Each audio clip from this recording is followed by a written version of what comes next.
Rainbow Fish. A short moral story. Deep in the ocean lived the most beautiful fish of all, the rainbow fish. His shimmering scales sparkled in every color imaginable.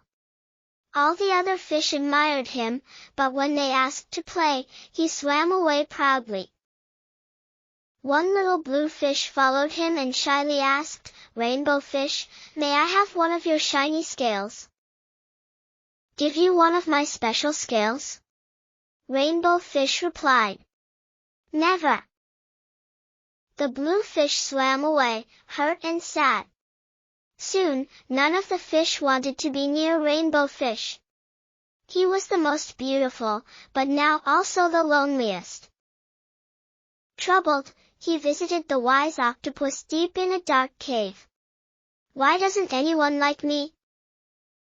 The octopus replied, "Give away your shiny scales. You may not be the most beautiful then, but you'll be truly happy." Reluctantly, Rainbow Fish gave one scale to the blue fish. The little fish beamed with joy. Soon, he shared more scales, and with each one, he felt lighter, happier, and surrounded by friends. Now, he still sparkled, just not alone. Moral: true happiness comes from sharing and kindness, not from keeping beauty or gifts to yourself. Thank you for watching.